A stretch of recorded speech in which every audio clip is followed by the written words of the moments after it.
Viewers আসসালামু আলাইকুম। যারা শীত প্রধান দেশে বিশেষ করে রজনীগন্ধা ফুলের চাষ করতে চান বা টবে রজনীগন্ধা করতে চান, তাদের জন্য আসলে এই ভিডিওটা। এই যে এখানে দেখেন, এটা আমার একটা রজনীগন্ধা ফুল। তো এই যে এটা মূলত সামারে আমাদের রজনীগন্ধাটা হয়ে থাকে। আমরা মিশিগানে আছি, তো এটা মূলত শীত, যখন এখানে প্রচণ্ড শীত পড়ে তখন আপনার যে স্নো পড়ে, এটা বাইরে আর রাখা যায় না। তো এই জন্য আমরা সাধারণত টবের ভিতরেই আমরা এই রজনীগন্ধাটা এখানে করি, চাষ করে থাকি। তো এই আপনার শীত আসার আগে আগে আপনার যখন ঠান্ডা পড়া শুরু হয় নভেম্বর ডিসেম্বরের দিকে, তখন এটা আমরা ঘরে নিয়ে যাই, বিশেষ করে ঘরে বলতে গ্যারেজে।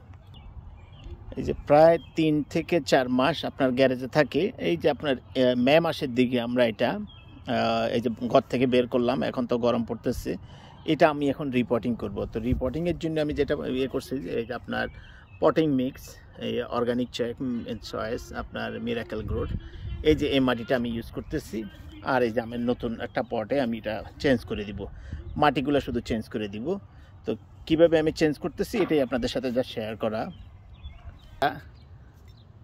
ডরমেন্সি পিরিয়ড ছিল এই যে আপনার 3 থেকে 4 মাস, তখন কিন্তু এইগুলা সব পাতাগুলাই যে শুকনোই ছিল, এবং কি এখন যখন এই যে গরম পড়তেছে অটোমেটিকলি এগুলো আবার নতুন করে আসতেছে।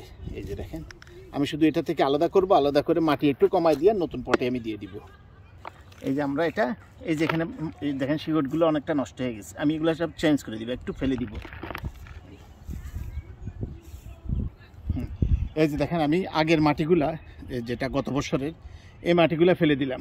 এই যে এখন শিকড়গুলো আছে এবং মূল রুটগুলো আছে এখানে। এই জাস্ট এই টপটাতে আমি বসাই দিব, এই যে বসাই দিলাম। আর এই চারপাশে আমি মাটি দিয়ে দিব, একটু পানি দিয়ে দিব। এই যে এখন নতুন, এখন রোদ পাওয়ার পর টেম্পারেচার যখন চেঞ্জ হয়েছে, তখন খুব সুন্দরভাবে নতুনভাবে উঠবে এবং প্রচুর ফুল ফুটবে, এবং পুরা সামার আপনার রজনীগন্ধার ফুল আপনারা এনজয় করতে পারবেন। তো এইভাবে আপনারা রিপোর্টিং করতে পারেন। এই যে আমার রিপোর্টিং করা শেষ, জাস্ট এবার পানি দিয়ে দিব, এবার এক জায়গায় রেখে দিলেই হবে। আর কয়েকদিনের ভিতরেই সুন্দর করে উঠতে থাকবে এবং খুব বড় সড়ো হয়ে উঠবে, প্রচুর ফুল হবে ইনশাল্লাহ।